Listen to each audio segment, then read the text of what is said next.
here with Lucy. I just wanted to talk to you guys about a couple of things I thought you might find interesting. I talked before about how I was going to do kind of more of a like a spiritual, I guess, spiritual video, just not politics. So if you're waiting for the politics one, that is coming, but it's not here yet. So I'm going to do it in just a little bit. But I thought I would give you a couple of answers to questions that I've had several people that I've read ask, and these are questions that are. I feel like a lot of people wonder these questions, so I just wanted to give you the answer that I got. It doesn't mean it's right. It just means the answer that I got. So I don't want you to feel like, oh, well, so and so said this, or I got this, or whatever. It's just an answer. Okay, so let me start by just saying that. And the first one is about spirit guides names. Um, I've gotten spirit guide names before for myself, so I understand if you have that. It's fine.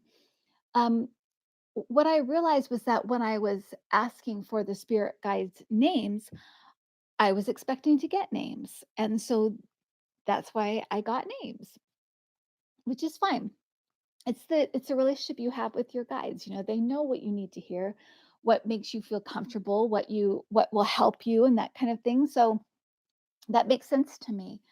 But when I ask on behalf of a person I'm reading, it's different because for a reading, I need to put my own stuff aside. I need to put my own like thoughts and feelings and my preconceived notions and things aside to ask the question for the person I'm asking for. So I'm in that kind of mind frame. And the answer that I got was really interesting. And this has happened more than twice now. I'm not sure how many times, but more than a couple times. I asked, what are their spirit guides' names? And what they told me is that names and labeling things, we have names for everything. We've got names for each other. We've got names for everything. We have names for. And they said that's a very earthly thing. That isn't a spirit realm thing. That there it's very different because things are everything is read by energy, by kind of its essence. I don't fully understand it because I'm not there, but it's like because they said that when you read like an energy of another soul or another spirit, there are no two that are alike. It's kind of like fingerprints. And in fact, they said that fingerprints and like DNA is supposed to, it's kind of that kind of representation here on earth. It reflects that. It's kind of an earthly thing to kind of remind us, or kind of reflects what's there.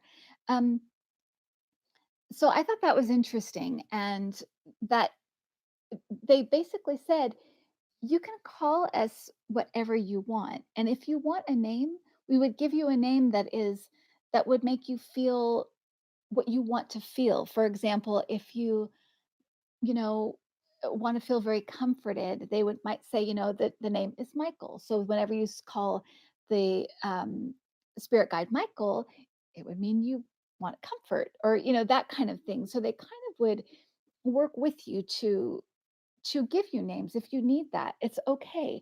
Um, it's not like it's wrong. It's not like that at all. It's like you can call us whatever you want. We'll know what you need. We'll know who you're asking for or what you're asking for. It's okay. So if you want to call us names, you can. If you want us to give you names, we can. But names are an earthly thing. So I just thought that was interesting. I thought you guys might find that really interesting. The other thing that I learned through that, but also through some other readings that I've done, is that we have things here that are kind of spiritual reminders for us to remind us what's there. And I talked about the DNA and the fingerprints, but also mirrors. I've always had a weird thing with mirrors. So was so happy to hear this, and again, it was in a reading, and, it was just something somebody had asked because they had weird stuff with mirrors when they were younger, and it was kind of talked about that for that person, but then it talked about the fact that mirrors are kind of a reminder that we're 2. We're an earthly person, and we're also a spirit. So it's kind of that reflection. I just thought that was so cool, and they said there's a lot of things like that. I don't have any others I can think on the top of my head, but those were a couple that I just thought were so neat. It's kind of like we're making things here to remind us of things there. And I think those things are inspired as well. DNA, that kind of stuff. We're born with that, so it's different. But something like mirrors, it's like we made that to kind of in our it's either, our instincts or our subconscious to remind us that we're 2. We're not just 1. We're 2. We're a person living here, and we're also a spirit, okay? So I just thought that was really cool. Um, okay, so, the other thing I wanted to tell you was that, um, I have and I've experienced this myself, and so it was very cool to learn. Have you ever seen sequences of numbers? Like, I always see 1029. I always see my birth date. Those are the sequence. I can look at a clock anytime it's going to be 1029. It just feels like it always happens. I have a sister that saw like 1111. The person that I was talking to was seeing sequences like at 1, 2, 3, 4, 4, 5, 6, 7, that kind of thing. Um, I have done this question for a few different people. The question gave the same answer. And I don't know if it's always this answer. So I just want to say this is an answer. It doesn't mean that it's always the answer. It could be a lot of things, I'm sure. But for me, the answer was in in each of the situations, it was a one was her father, another woman was her grandfather, and not only was it so let me just give you one example. The one woman that was seeing the sequences of numbers, it was her father. Um, and in the moment she would see the numbers, he was with her. He was not only with her in that moment, but it was his effort to try to get her out of her head and into the present moment. So it's almost like when she would see those numbers, it's like being shaken awake.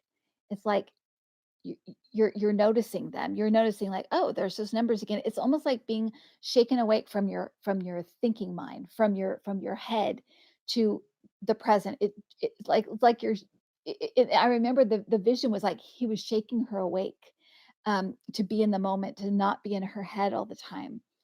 And the other woman, it was the same thing, but it was a grandfather. There were other ones I can't remember, but that it was the same answer. So, and I like I said, I'm sure as I go on, there may be other different kinds of answers for different things, but that is an answer. So think about when you see the sequence of numbers, um, who comes to your mind?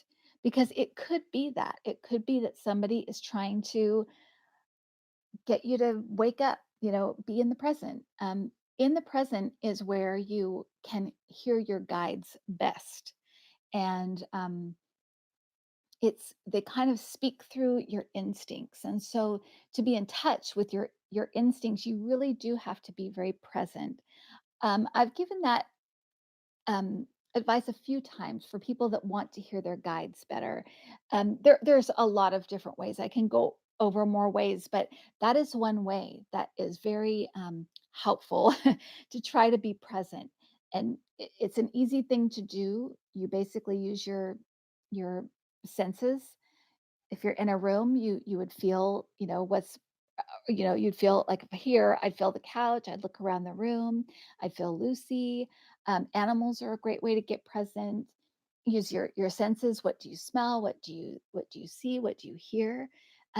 Just become in the moment, and it's a really helpful tool to hear your guides, to get the message, whatever the message is. Um, it's a great way to do that. So Okay, so I know this is a different kind of video, but I hope you guys enjoyed it and at least learned something. And once again, I want to say that this is just my experience. I learn something new every day when I do a reading. So thank you so much. If you're doing readings with me, thank you so much because I learn something every time I do a reading. And I hope this just helps you to kind of, think of something different if you never thought about that before. Or if you if it may make sense to you, may ring true for you. So let me know. Let me know what you think. And I'm very accessible through email. You can send me an email. It's intuitiview@gmail.com. If you want a reading, you can ask me about that. I know that I'm booked into like December and January, I think. There might be maybe a couple in November still, but yeah, send me an email and I'll get you the stuff to sign up for a reading. And or if you just want to comment, on the video, that's great. Okay, bye.